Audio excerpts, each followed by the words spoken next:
BaldurNBA NBA preview with the 8 seeds, finally in the playoffs. This is one of my bolder predictions, probably the boldest. The Miami Heat at 8 in the East. Sorry Heat Nation, I don't know, I'm just not feeling the Heat. Many people have been predicting them to be the 4 seed, some even as a contender to make the finals. Don't get me wrong, I have no bad blood towards them. D-Wade and Amar'e Stoudemire are 2 of my top 5 favorite players the past 10 years. But there's always gonna be a team that lets people down, and I predict it to be them. The Heat finished last season as the 10th seed, with 37 wins and 45 losses. They pretty much tanked the last 2 or 3 games when they saw they couldn't make the playoffs, and to keep their draft pick, which they did. The Heat have won 3 titles, last time in 2013, the second championship of their back-to-back, back when they won the Spurs, in what could be the best final series ever and the best NBA game ever in Game 6, where LeBron had a huge fourth quarter to bring the Heat from down double digits to Ray Allen's game-tying 3. Let's see what the Heat did this summer.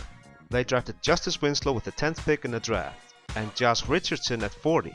Other players they got were Gerald Green and Amar'e Stoudemire. Players they lost were Shabazz Napier, Michael Beasley, Zoran Dragic, and other less significant departures. Nothing major that stands out.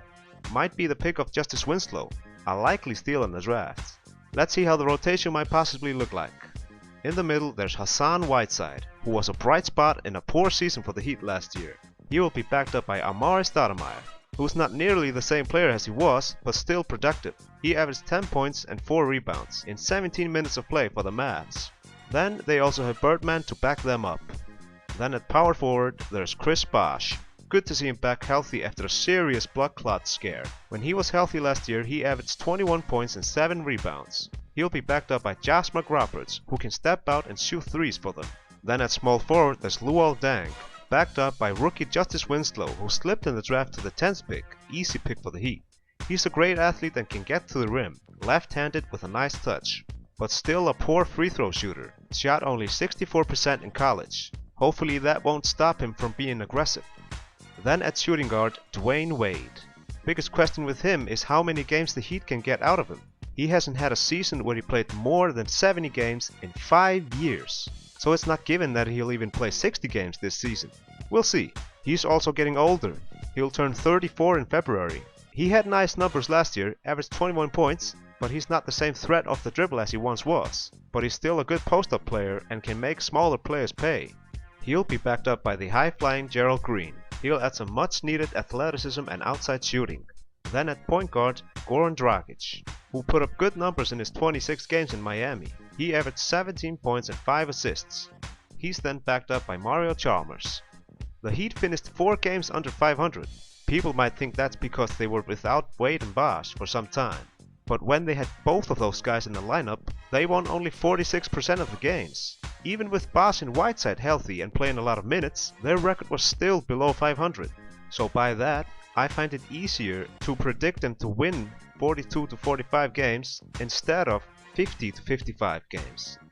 Now granted, the combo of Dragic, Wade, Deng, Bosh and Whiteside have never played a single game together. But is that lineup a secret code to winning 50 plus games? I'm not sure. It looks nice and a lot of people are expecting them to win 50 games. I just don't see it. They are deeper this year, but not as deep as some fans say they are. I could be totally wrong, and I'm sure a lot of people disagree with this seeding. I understand that. Most years there's one team that performs below people's expectations, and I'm trying to find that team. The player that needs to be big for them is Dragic. He needs to be able to create for his teammates and be the motor of the team, because he might not have Wade with him for 1/3 of the season. Dragic is great in the paint. He shoots 50% from the field. He needs to stay aggressive and kick out to the open 3-pointers. I'm not sure if he have enough 3-point shooting. They added Green, got McRoberts back, but they aren't top level shooters. Plus they are both bench guys. The Heat finished last season in the bottom 3rd in the league in 3-pointers made and 3-point percentage. If you look at the top 5 teams in threes made, 4 of them made the conference finals. Yes, all of them. The 5th team was the Clippers. That's just the trend in the NBA today.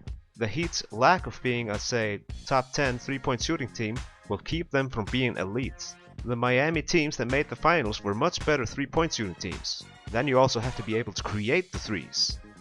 To finish things off, I can see the Heat finish all the way from the 9 seed up to the 5 seed. In the right seeding, they can make the second round. On to the next team.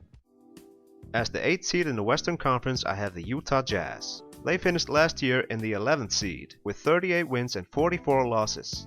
That doesn't look all that impressive, but they had a huge turnaround when they traded away Enes Kanter and inserted Rudy Gobert into the starting lineup. Since the All-Star break, they got 17 wins and lost only 8 games. There were only 4 teams in the entire NBA that had a better record. We'll get more to that later. The Utah Jazz have twice been to the NBA Finals, in 97 and 98.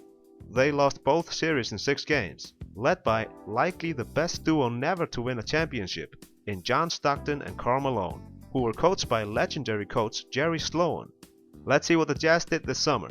They drafted Trey Lyles with the 12th pick in the draft. Other players they got were Nito, JJ O'Brien, Tibor Pleiss, and Jeff Withey. Players they lost were Jeremy Evans and other less significant departures. Can't say that anything stands out here. Trey Lyles is a nice pickup for them, but not sure if he gets much playing time. Let's see the possible team rotation. In the middle they have the Stifle Tower, Rudy Gobert, the game changer for the Utah Jazz. As I said before, the Jazz improved immensely since they got rid of Enes Kanter and put Rudy in the starting lineup. They went on to have the best defense in the NBA since the All-Star break, with a defensive rating going down to 93.5. Their rebounding percentage also went up to 54.2%, which was second in the NBA. In this time frame, Gobert averaged 11 points and 13.5 rebounds. And what's probably the most impressive is that he held opponents to only 39% shooting at the rim. That's insane. The best in the NBA. I really look forward to seeing him play this season. He's my prediction to be the Defensive Player of the Year. He'll be backed up by Jack Cooley and the German Tibor Pleiss. At power forward will be Derek Favors, who's also a good defender. Not Gobert good, but good. He had a nice improved season last year where he averaged 16 points and 8 rebounds per game. His game is on the rise, and who knows, maybe he'll be knocking at the All-Star door soon. At small forward there's Gordon Hayward, who had his best season yet, averaged 19 points, 5 rebounds and 4 assists. Sort of in that next tier of possible All-Stars, but there's a lot of contest in the West for those All-Star spots, so it's gonna be very tough. In the backcourt are Alec Burks, who lost a big part of last season due to injury. With him at point guard is Trey Burke. They will miss Dante Exum, who tore his ACL this summer. He was playing good defense for him at the end of the season, and he actually got into the starting lineup in the second half of the season. All in all, this is a young team. All of these guys in the starting lineup are 25 and younger, and good defensively. So there's something to feel excited about if you're a Jazz fan. To finish things off, the Jazz will improve their record from last year. They could end up in the 7 to 9 range. That's it for now. Tone down on the dislikes, but like, subscribe and peace. I'm out.